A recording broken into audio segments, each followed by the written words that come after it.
ನಮಸ್ಕಾರ ವೀಕ್ಷಕರೇ, ನೀವು ನೋಡ್ತಾ ಇದ್ದೀರಾ ಸಂಪಾದಕ ಯೂಟ್ಯೂಬ್ ಚಾನಲ್. ನಾನು ಸಂಖ್ಯೆ. ಈಗಾಗಲೇ ತನ್ನ ಏಕಪಕ್ಷೀಯ ನಡೆಯಿಂದ ಸಾಕಷ್ಟು ಟೀಕೆಗೆ ಗುರಿಯಾಗಿರುವಂತಹ ಕೇಂದ್ರ ಚುನಾವಣಾ ಆಯೋಗ ಫಾರ್ಮ್ 17C ವಿಚಾರದಲ್ಲಿ ಮತ್ತೊಮ್ಮೆ ಅನುಮಾನಕ್ಕೆ ಕಾರಣವಾಗಿದೆ. ಫಾರ್ಮ್ 17C ಅನ್ನ ತಾನು ಯಾವ ಕಾರಣಕ್ಕೂ ಬಹಿರಂಗಪಡಿಸೋಕೆ ಸಾಧ್ಯ ಇಲ್ಲ, ಅದರಿಂದ ಜನರಲ್ಲಿ ಗೊಂದಲ ಉಂಟಾಗುತ್ತೆ ಅನ್ನೋದು ಆಯೋಗದ ಸರಳ ವಾದ. ಸುಪ್ರೀಂ ಕೋರ್ಟ್ ಕೂಡ ಇದನ್ನ ಮಾನ್ಯ ಮಾಡಿದೆ. ಅಸಲಿಗೆ ಈ ಫಾರ್ಮ್ 17C ಅಂದ್ರೆ ಅದರ ಮೇಲೆ ಈಗ ಅನುಮಾನಗಳು ಭುಗಿಲೇಳ್ತಾ ಇರೋದು ಯಾಕೆ? ಅದನ್ನ ಮುಚ್ಚಿಡೋದ್ರಿಂದ ಯಾರಿಗೆ ಲಾಭ? ಅದನ್ನ ಬಹಿರಂಗಪಡಿಸಿ ಅಂತ ಹೇಳ್ತಾ ಇರೋರು ಮುಂದಿಡ್ತಾ ಇರೋ ವಾದ ಏನು ಅನ್ನೋದನ್ನ ಫಟಾಫಟ್ ನೋಡೋಣ ಬನ್ನಿ.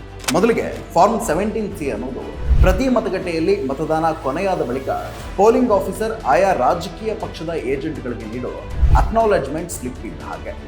ಇದರಲ್ಲಿ ಆ ಮತಗಟ್ಟೆಯ ಒಟ್ಟು ಮತದಾರರ ಸಂಖ್ಯೆ, ಮತದಾರರ ರಿಜಿಸ್ಟ್ರೇಷನ್ ಪುಸ್ತಕದಲ್ಲಿ ದಾಖಲಾದ ಮತದಾರರ ಸಂಖ್ಯೆ, 49O ನಿಯಮದಡಿ ತಮ್ಮ ಮತ ಚಲಾಯಿಸೋಕೆ ಸ್ವಯಂ ಪ್ರೇರಿತರಾಗಿ ನಿರಾಕರಿಸಿದಂತಹ ವ್ಯಕ್ತಿಗಳ ಸಂಖ್ಯೆ, 49M ನಿಯಮದಡಿ ಮತ ಚಲಾವಣೆಗೆ ಅವಕಾಶ ನಿರಾಕರಿಸಲ್ಪಟ್ಟಂತಹ ವ್ಯಕ್ತಿಗಳ ಸಂಖ್ಯೆ, ಅಂತಿಮ ವೋಟಿಂಗ್ ಮೆಷಿನ್ನಲ್ಲಿ ದಾಖಲಾದ ಒಟ್ಟು ಮತಗಳ ಸಂಖ್ಯೆಯನ್ನು ಉಲ್ಲೇಖಿಸಲಾಗಿದೆ. ಪೋಲಿಂಗ್ ಆಫೀಸರ್ ಸಹಿ ಮಾಡಿ ಸೀಲ್ ಹಾಕಿದ ಇದನ್ನ ಆಯಾ ರಾಜಕೀಯ ಪಕ್ಷದ ಏಜೆಂಟ್ಗಳಿಗೆ ನೀಡಲಾಗಿದೆ. ಯಾಕೀಗ ಈ ಚರ್ಚೆ ಮುನ್ನೆಲೆಗೆ ಬರ್ತಾ ಇದೆ? ಮತದಾನವಾದ ತಕ್ಷಣನೇ ಚಲಾವಣೆಯಾದ ಒಟ್ಟು ಮತಗಳನ್ನು ಬಹಿರಂಗಗೊಳಿಸಬೇಕಾದ್ದು ಚುನಾವಣಾ ಆಯೋಗದ ಕರ್ತವ್ಯ. ಆದರೆ ಈ ಬಾರಿ ಇದನ್ನು ಪ್ರಕಟಿಸೋಕೆ ಆಯೋಗ 10-12 ದಿನಗಳ ವಿಳಂಬ ಮಾಡಿದೆ. ಅಲ್ಲದೆ ವೋಟಿಂಗ್ ಪರ್ಸೆಂಟೇಜ್ನಲ್ಲೂ ಮೊದಲು ನೀಡಿದ್ದಕ್ಕೂ ನಂತರ ಅಪ್ಡೇಟ್ ಮಾಡಿದ್ದಕ್ಕೂ ಸಾಕಷ್ಟು ವ್ಯತ್ಯಾಸ ಇರೋ ಆರೋಪಗಳು ಕೇಳಿ ಬಂದಿವೆ. ಹಾಗಾಗಿ ಅಸೋಸಿಯೇಷನ್ ಫಾರ್ ಡೆಮಾಕ್ರೆಟಿಕ್ ರಿಫಾರ್ಮ್ಸ್ ಅನ್ನೋ ಸಂಸ್ಥೆ ಪ್ರತಿ ಮತಗಟ್ಟೆಯ ಫಾರ್ಮ್ 17C ಅನ್ನ 48 ಗಂಟೆಗಳ ಒಳಗೆ ಆಯೋಗ ತನ್ನ ವೆಬ್ಸೈಟ್ನಲ್ಲಿ ಪ್ರಕಟಿಸುವಂತೆ ನಿರ್ದೇಶನ ನೀಡಬೇಕು ಅಂತ ಸುಪ್ರೀಂ ಕೋರ್ಟ್ಗೆ ಮನವಿ ಮಾಡಿಕೊಂಡಿತ್ತು. ಹೀಗೆ ಮಾಡೋದ್ರಿಂದ ಮತಗಳ ಪ್ರಮಾಣದಲ್ಲಿ ಕಂಡುಬರೋ ವ್ಯತ್ಯಾಸಕ್ಕೆ ಕಡಿವಾಣ ಬೀಳಲಿದೆ ಅನ್ನೋದು ಈ ಮನವಿಯ ವಾದ.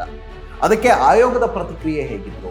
ಸುಪ್ರೀಂ ಕೋರ್ಟ್ಗೆ ತಾನು ಸಲ್ಲಿಸಿದ ಅಫಿಡವಿಟ್ನಲ್ಲಿ ಇದಕ್ಕೆ ಆಯೋಗ 2 ಆಕ್ಷೇಪಣೆಗಳನ್ನು ಮುಂದಿಟ್ಟಿದೆ.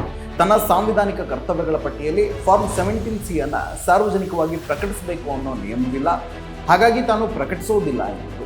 ಎರಡನೇ ಕಾರಣ ಅಂದ್ರೆ ಫಾರ್ಮ್ 17C ಅನ್ನ ಏಜೆಂಟ್ರಿಗೆ ನೀಡುವಾಗ ಅದರಲ್ಲಿ ಅಂಚೆ ಮತಗಳ ಉಲ್ಲೇಖ ಇರೋದಿಲ್ಲ, ಯಾಕಂದ್ರೆ ಅವಿನ್ನೂ ನಮ್ಮನ್ನ ತಲುಪಿರೋದಿಲ್ಲ.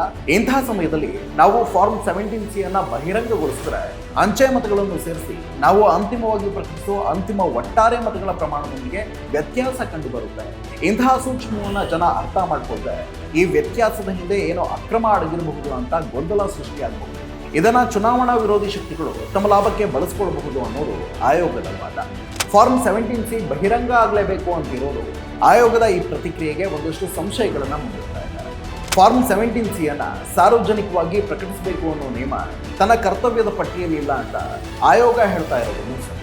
ಆದರೆ ಅದನ್ನ ಗೌಪ್ಯವಾಗಿಡಬೇಕು ಅನ್ನೋ ನಿಯಮ ಕೂಡ ಆಯೋಗದ ಕರ್ತವ್ಯದ ಪಟ್ಟಿಯಲ್ಲಿ ಇಲ್ಲ. ಹಾಗೆ ನೋಡಿದ್ರೆ ರಾಜಕೀಯ ಪಕ್ಷದ ಏಜೆಂಟ್ರಿಗೆ ನೀಡಿರೋದ್ರಿಂದ ಇದು ಗೌಪ್ಯ ದಾಖಲೆ ಅಂತೂ ಆಗಿದೆ ಅಲ್ಲ.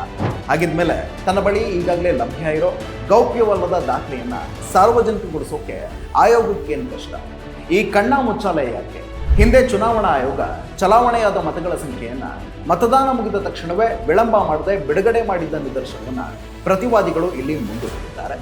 ಇನ್ನು ಅಂಚೆ ಮತಗಳ ಬಗ್ಗೆ ಕೂಡ ಪ್ರತಿವಾದಿಗಳ ತಕರಾರಿದೆ. ಪ್ರತಿ ಮತಗಟ್ಟೆಯಲ್ಲಿ ಚಲಾವಣೆಯಾಗೋ ಅಂಚೆ ಮತಗಳ ಸಂಖ್ಯೆ 1% ಇದ್ದ ಕಡಿಮೆ. 2019 ಚುನಾವಣೆಯಲ್ಲಿ ಒಟ್ಟು ಮತಗಳ ಪೈಕಿ ದೇಶಾದ್ಯಂತ ಚಲಾವಣೆಯಾದ ಅಂಚೆ ಮತಗಳ ಸಂಖ್ಯೆ ಕೇವಲ 0.5% ಮಾತ್ರ. ಹೀಗಿರುವಾಗ 5% ಮತಗಳ ನೆಪ ಮಾಡಿಕೊಂಡು 99.5% ಮತಗಳ ಪ್ರಮಾಣವನ್ನ ಮುಚ್ಚಿಡೋ ಹಠ ಆಯೋಗಕ್ಕೆ ಯಾಕೆ ಅನ್ನೋದು ಪ್ರತಿವಾದಿಗಳ ವಾದ. ಫಾರ್ಮ್ 17C ಅನ್ನ ಬಹಿರಂಗಗೊಳಿಸದೇ ಇರೋದ್ರಿಂದ ಯಾರಿಗೆ ಲಾಭ? ಪ್ರತಿವಾದಿಗಳು ಈ ಕುರಿತು ಕೇಂದ್ರ ಸರ್ಕಾರದ ಕಡೆಗೆ ಬೊಟ್ಟು ಮಾಡಿ ತೋರಿಸುತ್ತಿದ್ದಾರೆ. ಕೇಂದ್ರ ಸರ್ಕಾರದ ಕೈಗೊಂಬೆಯಂತೆ ಆಯೋಗ ವರ್ತಿಸ್ತಾ ಇದ್ದು ಚುನಾವಣಾ ಪ್ರಕ್ರಿಯೆಯಲ್ಲಿ ಸರ್ಕಾರದ ಹಸ್ತಕ್ಷೇಪ ಕಂಡುಬರುತ್ತಿದೆ.